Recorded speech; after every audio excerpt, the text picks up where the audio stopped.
الحمدللہ رب العالمین والصلاة والسلام علی سیدنا و مولانا محمد وعلی آلہ واصحابہ وازواجہ وذریاتہ اجمعین، اما بعد فاعوذ باللہ من الشیطان الرجیم، بسم اللہ الرحمن الرحیم۔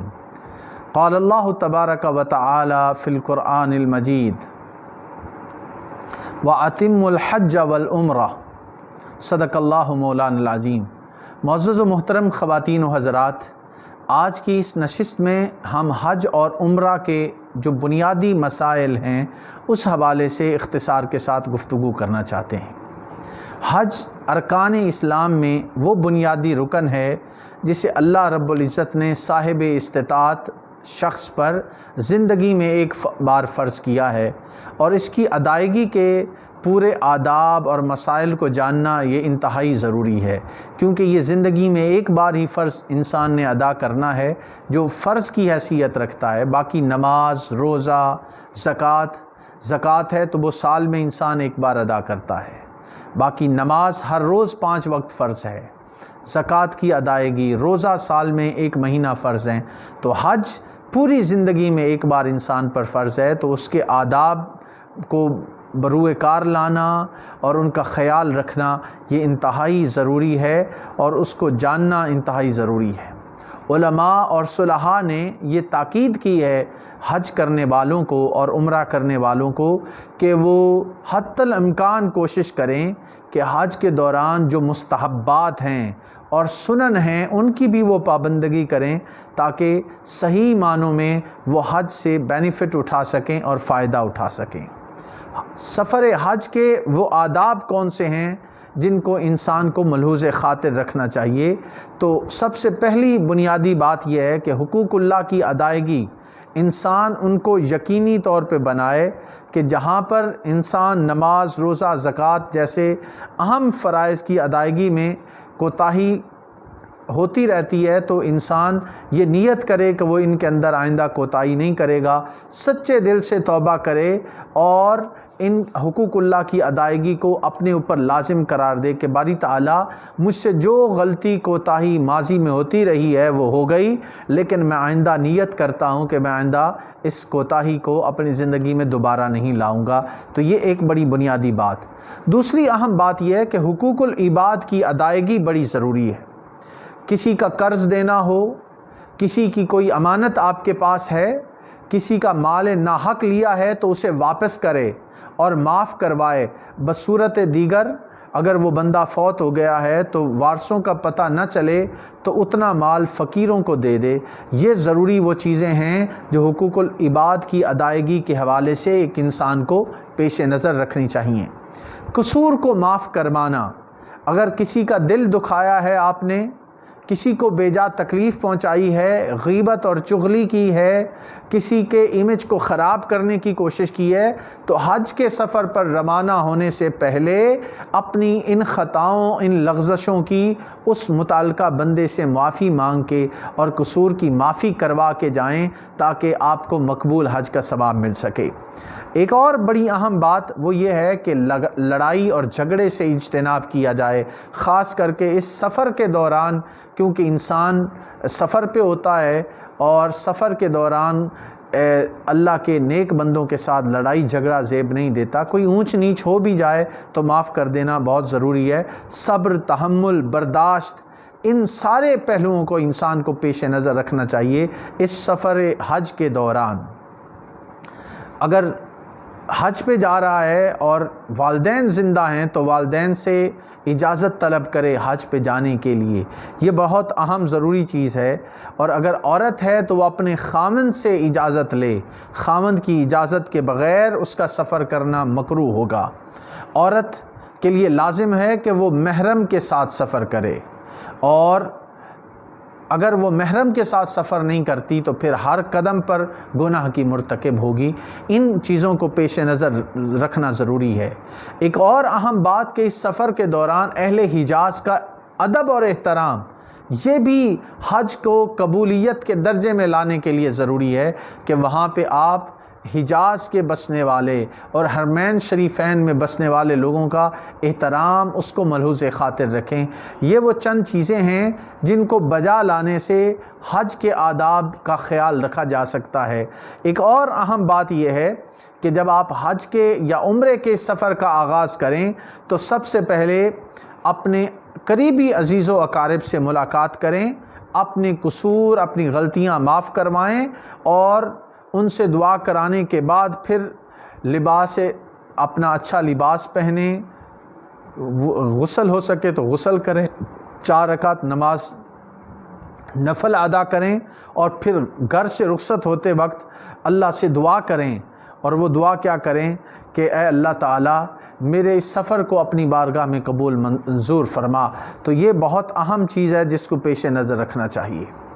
اگلی اہم بات یہ ہے کہ کچھ حج کے واجب چیزیں ہیں، یعنی کچھ شرائط ہیں جو واجب ہیں حج کے لیے، ان کا لحاظ رکھنا بھی ضروری ہے کہ حج کن پر واجب ہے اور وجوب حج کی شرائط کیا ہیں، ان کو بھی پیش نظر رکھنا چاہیے۔ تو پہلی بنیادی چیز وہ مسلمان ہونا ضروری ہے، حج اس پر واجب ہوگا جو مسلمان ہے۔ دوسری اہم شرط وہ ہے عقل مند ہونا، عاقل ہونا بھی ضروری ہے، کسی کی عقل معاف ہو گئی تو اس پر حج واجب نہیں ہے۔ نابالغ جو شخص ہے ان پر حج واجب نہیں، حج کے وجوب کے لیے فرد کا بالغ ہونا بھی شرط ہے۔ صاحب استطاعت ہونا، آپ کے پاس مال بھی ہے، جسمانی طاقت بھی ہے تو آپ کے اوپر حج واجب ہے۔ تندرست ہونا، آپ کسی ایسی بیماری میں مبتلا نہیں کہ آپ اس کے مناسک ادا نہیں کر سکتے تو پھر آپ سے حج کا فرض ساقط ہو جاتا ہے۔ آزاد ہونا اور راستے کا امن امان سے ہونا، اپنی جان کے نہ جانے کا خوف ہونا، یہ بنیادی چیزیں ہیں جن کو پیش نظر رکھنا چاہیے۔ اور اگر کوئی عورت ہے تو عورت کے لیے شوہر یا محرم کا ساتھ ہونا، اور عورت کا حالت عدت میں نہ ہونا، یعنی عورت جو ہے وہ عدت وفات یا طلاق دونوں صورتیں ہیں تو دوران عدت حج واجب نہیں ہوگا۔ یہ وہ بنیادی شرائط ہیں وجوب حج کے لیے جن کو پیش نظر رکھنا چاہیے۔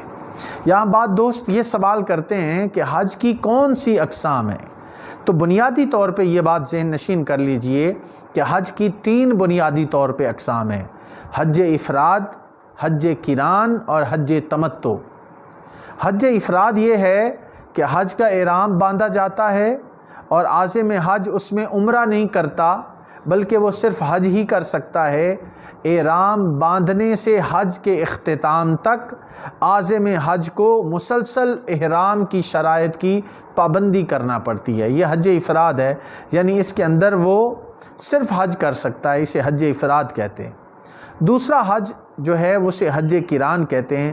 حج اور عمرہ کا ایک ساتھ احرام باندھ کر دونوں کے ارکان کو ادا کرنے کا نام حج قران ہے، یعنی حج اور عمرہ کا آپ ایک ساتھ احرام باندھتے ہیں اور عازم حج مکہ پہنچ کر پہلے عمرہ ادا کرتا ہے اور پھر اسی احرام سے حج ادا ہونا اس پر لازم ہوتا ہے۔ تو اس دوران اگر احرام میلا ہو جائے یا ناپاک ہو جائے تو تبدیل ہو سکتا ہے، مگر جملہ جو پابندیاں ہیں احرام کی وہ برقرار رہیں گی۔ تو حج اور عمرہ اکٹھے کرنا ایک احرام کے ساتھ، یہ حج قران کہلاتا ہے۔ تیسرا حج کی جو قسم ہے وہ ہے حج تمتع۔ یہ وہ طریقہ حج ہے جس میں حج اور عمرہ کو ساتھ ساتھ اس طرح ادا کیا جاتا ہے کہ مکہ مکرمہ میں عمرہ ادا کرنے کے بعد عازم حج احرام کی حالت سے باہر آ سکتا ہے، یعنی عمرہ ادا کرنے کے بعد آپ احرام سے باہر آ گئے، اس طرح اس پر پھر 8 ذی الحج حج کے ارادے سے احرام باندھنے تک احرام کی پابندیاں ختم ہو جاتی ہیں۔ تو یہ 3 وہ اقسام ہیں جو حج کے حوالے سے ملحوظ خاطر رکھی جاتی ہیں۔ اور یہاں پہ یہ بھی میں بتا دوں کہ یہ جو تینوں طریقے ہیں حج کے، ان میں حج تمتع نسبتاً آسان ہے۔ حج تمتع جو تیسرا میں نے ذکر کیا یہ نسبتاً آسان ہے اور اہمیت و فضیلت کے اعتبار سے حج قران افضل ہے، یہ بات پیش نظر رکھنے والی ہے۔ جب ہم عمرہ کی بات کرتے ہیں تو عمرہ کے 2 فرائض، پہلا کہ حدود حرم کے باہر سے احرام باندھنا اور دوسرا خانہ کعبہ کا طواف کرنا، یہ عمرہ کے 2 فرائض ہیں جن کو پیش نظر رکھنا چاہیے۔ عمرہ کے جو واجبات ہیں وہ بھی 2 ہیں۔ صفا اور مروہ کے درمیان 7 چکر لگانا یعنی سعی کرنا صفا اور مروہ کے دوران، یہ واجبات عمرہ میں سے ہے۔ اور اسی طرح سعی کے بعد یعنی صفا مروہ کے درمیان 7 چکر لگانے کے بعد بالوں کا ترشوانا، منڈوانا یا قصر کرنا یعنی بال کم کرانا۔ خواتین کے لیے صرف قصر ضروری ہے کہ وہ اپنے بال 1 پور کے برابر وہ کٹوا دیں، تو یہ ان کی طرف سے یہ واجب عمرے کا ادا ہو سکتا ہے۔ عمرہ کر رہے ہیں تو اس کی نیت کرنا ضروری ہے، حج کر رہے ہیں تو اس کی نیت کرنا ضروری ہے، اور بہتر یہ ہے کہ عمرہ اور حج کرنے سے پہلے غسل کر لے۔ افضل ہے کہ نہا لے، نہیں تو وضو کے ساتھ بھی یہ کام چل سکتا ہے، اور پھر 2 انسلے چادریں مرد کے لیے ہے کہ وہ ایک چادر جو ہے وہ تہمد کے طور پہ استعمال کرے اور ایک کو دوسرے جسم پر استعمال کرے، اور پھر حج و عمرہ کی نیت کرے۔ اور حج و عمرہ کی نیت وہ اپنی زبان میں بھی کی جا سکتی ہے اور عربی زبان میں بھی کی جا سکتی ہے، تو اس کی اجازت ہے، دونوں طریقے سے وہ اس کی نیت کر سکتا ہے۔ اب یہاں پر جب ہم حج کی بات کرتے ہیں تو حج کے 4 فرائض ہیں جن کو پیش نظر رکھنا بہت ضروری ہے۔ وہ 4 فرائض حج کے کون سے ہیں معزز حاضرین و سامعین؟ پہلا کہ احرام باندھنا، دوسری اہم بات ہے کہ مقام عرفات میں ٹھہرنا، تیسری اہم بات یہ ہے کہ طواف زیارت کرنا، اور چوتھی بات ہے کہ ان تینوں فرائض کو مقررہ مقامات پر اور مقررہ اوقات میں ترتیب کے ساتھ ادا کرنا۔ تو یہ ترتیب کو ملحوظ خاطر رکھنا بھی حج کے فرائض میں یہ چیزیں شامل ہیں۔ کچھ چیزیں حج کے واجبات میں آتی ہیں جن کو جاننا بھی ایک حاجی کے لیے بہت ضروری ہے۔ مثلا یہ 4 فرائض تو احرام باندھنا، مقام عرفات میں ٹھہرنا، طواف زیارت کرنا، اور ان تمام چیزوں کو وقت میں ترتیب کے ساتھ ادا کرنا، یہ تو فرائض میں ہیں۔ ان کے ساتھ ساتھ جو واجبات ہیں حج کے، اس میں یہ چیز بھی شامل ہے کہ مزدلفہ میں ٹھہرنا، جمرات کو کنکریاں مارنا، اگر حج قران یا حج تمتع کی نیت کی ہے تو پھر قربانی کرنا، سر کے بال منڈوانا یا کتروانا، اسی طرح صفا اور مروہ کے درمیان طواف زیارت کے بعد دوڑنا یعنی سعی کرنا، باہر سے آنے والے لوگوں کے لیے طواف وداع کرنا بھی ضروری ہے، واجب ہے۔ اور ان واجبات میں سے اگر کوئی واجب ترک ہو جائے تو پھر ایک قربانی دینا ضروری ہے۔ یہ جو میں نے 7 واجبات گنائے، ان میں سے کوئی واجب ترک ہو جائے تو اس حاجی پر قربانی کا دینا یہ اس پر